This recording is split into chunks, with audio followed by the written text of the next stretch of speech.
Good evening. Well, I'm going to try to make a short video with the HDR SR-12, I believe it is, Sony. I can't remember anything. I call it the SR-12. It's a hard drive camcorder that I got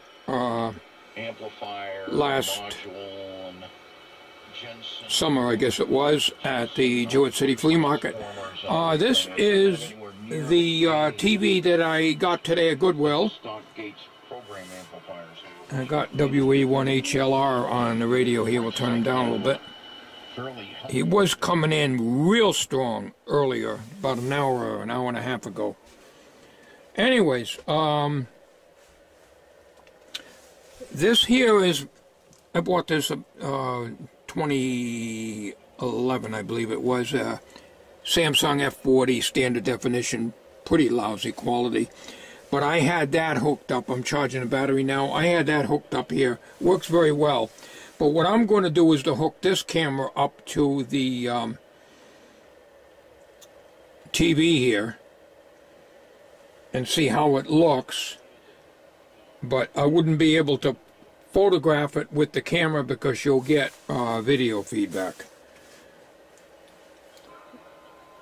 Anyways, let me go do that now. I don't want to make this file too big here because I may have problems editing it, and I think I can bring it into SONY Movie Studio 13, but I can't get titles into it, so I can only do one simple little title. I can't seem to do title overlays. I forgot totally how to use that program. I didn't really learn too much on it anyways, so I like my Windows Movie Maker. But anyways, everybody's been very correct. The input for this, I don't know if this is going to stay in focus, well, it's not going to focus that close, is the green input /Y. It works very well, normal colors, everything's fine. I can't take the base off of this. I can unscrew it, but it's got buttons on the bottom there, and the bottom of the TV would be sitting right on those buttons. So this thing only raises the television up about maybe 2 inches at the very most. So what I plan on doing is to just basically have it right over here like this. Now it's going to block up some of my outlets over here. Yeah, the thing went out of focus that time. It's going to block up some of these outlets over here, but that's not a big deal, and it'll block up my VTVMs, but most of the time I use my digital meters anyways. But this will be perfect for my monitoring the video. So I'm going to hook this up now and try it out. So I got to get my AV cable out for this camera. I'll be right back on the video. Okay. I wish I was, but I'm not. Anyway, there, that's the story. Yep. It's old Tim. You can plainly see, and you see what I'm talking about, instant movement. That's what I wanted. Now, you're wondering what I meant by video feedback? This is video feedback. You see how that's happening? The signal is just being going back and forth, back and forth. But if you aim it this way, you can still see what's here on the screen. And you can also see what's actually here on the bench. Now, let me see if I can find something to zoom in on. Well, not actually zoom in on, get my lens close to. No, not 77, but 87. I lasted there about 6 months. Alright, this camera does pretty good on it. Let me move this camera just enough so that you can see the screen here. But actually, you're not going to see that because it's crystal clear on the PIX in New York. picks up. when I look at the TV, but it's out of focus because the camera is focusing on the tip tinner right here. I became his orderly, handing him his tools and helping him pull wires and stuff. And so, you know, this is going to work out really good. The rear-facing speakers are pretty crummy. It doesn't sound all that good. But I'm not worried about the sound because primarily I'm going to use it for video only. I better turn this thing down. It's getting a little distracting here for you, I'm sure. So, this does a lot better job than the Samsung F40. And the reason I bought this years ago, I got it very good price. I think it was $65 refurbished. Is the only camcorder that I have that will do time-lapse. Nothing I own will do time-lapse. But I don't really need to do that. When I bought it because I wanted to use time-lapse when I tore down the screen house. But I think this is going to work out very well, as you can see, without any video feedback, if I don't aim right at it too long. See that, how that works right there?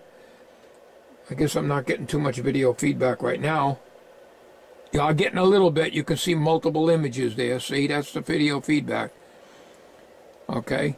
So it's going to work out really well just the way it sits on the bench right now. So I unplugged the video cable. I want to thank a couple of my viewers. James Asbell also, but I also have the user's manual on this. When I tried to get it, the site that I was getting it from only gave you like a list of pages all the way across like that. And you really couldn't download the whole manual so you can print it out. So I've got the entire manual now where I can read it one page after another without having to read it online, you know. And it's telling you to, in order to shut this off, you can shut it off from under here. But you have to unplug it to really get it off, which is not a problem. And this outlet strip is normally turned off when I leave the shop unless I'm charging something, in which case this battery is already charged.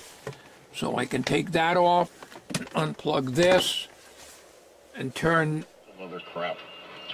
Tim back on. The ceiling was developing leaks, and things would get wet. I lost stuff, you know, or it got damaged, and I wasn't very happy about that. I wasn't paying much for rent, but yes, and the band spread here to tune it in a little better. You know, the building was going to be too much for the guy that owned it to. I had to cut the RF gain down on him because he was coming in like a ton of bricks, and he's never come in that good before.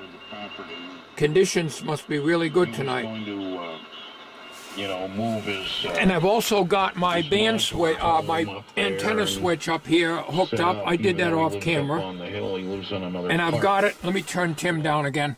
I've got it so that in the left position, I have the Kenwood switched in. In the middle position, wait a minute, left position is off, okay. Position 2 is the Kenwood. Position 3 is the Halleckcrafters S86. And position 4 is a PL259 that's shorted out, so it grounds through the coax. I'm out of focus. I don't think this camera's... Oh, you know what it is? It's focusing on the books over here. Okay. Sorry about that. I have a bad habit of looking at what I'm working on and not in the viewfinder. The camera was focusing over here and making this out of focus. Okay. We'll get you back over here. Okay. All right, so position 1 is off. I traced it out. There's no connections whatsoever. I was going to use that for the ground. Okay, position 2 is the Kenwood. Normally you'd switch antennas. and have one radio, but this is worked the other. I got this hooked the other way. So this is the Kenwood. This is the Hallicrafters S. And we go again, doing the same damn thing. Is the S86, and position 3 is the short. It grounds out the antenna to the ground, and I banged the ground stake down in a good solid 3 feet. I was able to get it down last week into the ground better. I want to run a couple of more ground rods into the ground and daisy chain them with a heavy cable, copper cable going from one to the other. Even though this is only for receiving, I still want a good ground in here. You know what I mean? WB2 GCR from WA1HDR. Yes, Woody, welcome to my cabin. Just make a comment. And I'm going to probably take a break. And anyway, yeah, I'm remembering now. Okay, if you look at this, and I'll try not to get it out of focus here. The main amps on See, that. and shut it right off. Kenwood, which is not turned on right now. S86 and ground. Okay. So I'm making this video primarily just to show you that I'm very pleased with this monitor. It's working out really well. And I'll probably give you this video so you'll have something else to be bored with. So, I think we're going to, this is Sunday night, by the way. I think we are going to close shop. I'll probably stay out here a little bit and listen to the hams a little bit, but make sure everything's off and make sure that the antenna switch is turned to ground. So that gives you an idea. This is going to work out good. I can also, because my Harbor Freight inspection camera is analog, I can also plug that into my composite video input as well. So this is going to be a big help, and of course the cell phone tool will act as my magnifying glass when I need to hand hold something. So instead of using a magnifying glass, that will be my electronic magnifying glass. So I think I may be okay, and I just have to do something better for my camera boom arrangement. I'm not sure what I'm going to do yet. I don't like the way it came out. It's not versatile enough. And this SONY SR-12 is a heavy camcorder. So that gooseneck will not support it.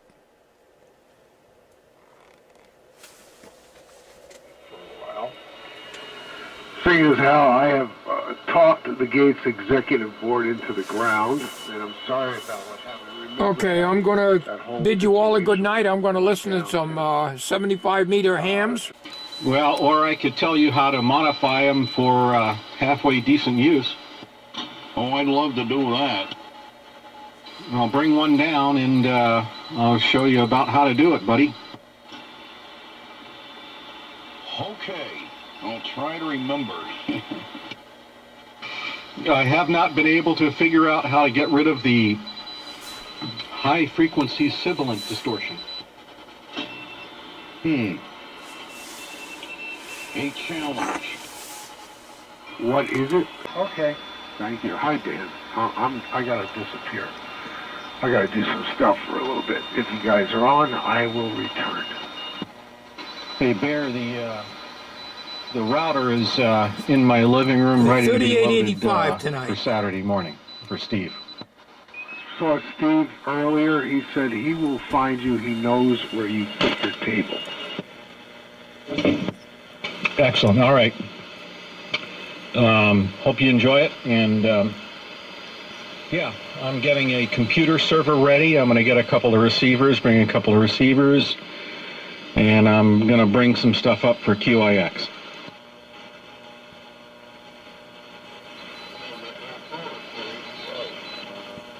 Hey, good evening. Yeah, I remember you. WA4KEO, W1DAN. Go ahead.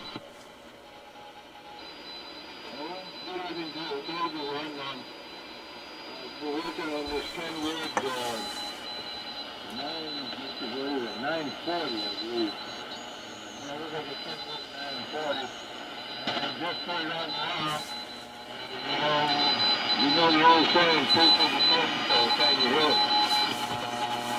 Yeah, doing pretty well. It's about 10 over 9 into New England there. What's your name?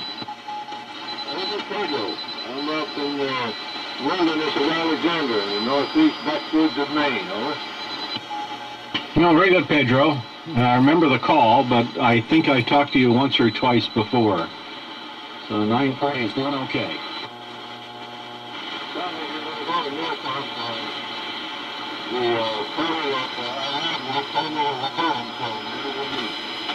WA4KEO, thanks for the report. And signal's good here, Pedro. Although the audio needs work, it's what I'd call fine business oatmeal box quality audio. There you go. What a compliment. But there's a few guys on here with 940s that they've modified, and they do an impressive job. Well, if I run into you near that, Tim, blow up the back and bring it with you, and I'll put the marked in before I return to the owner. And I'll tell him that he should feel complimented. And because it's, you know, it's almost like two Dixie cups and a string. And what's it used for a microphonium? Two Dixie cups on a string. He brought it to me so I could have something to test with. It's, let's see, what is this? This is a, don't find it. Oh, wait a minute, maybe it does. It's a Mike 38D, I think. Yeah. Well, if my microphonium sounded like that, I would place it behind the rear tire of my car. Put the transmission into reverse. Back up a couple feet. Put it in the first gear, roll forward 2 or 3 feet. Put it back in reverse, back up 2 or 3 feet. Dump it into forward gear and stomp on the accelerator and let the tires lay rubber and spit the remaining pieces of the microphonium out. And when you're done with do you test it again? No, you just... With that, ladies and gentlemen, we say good night to you all.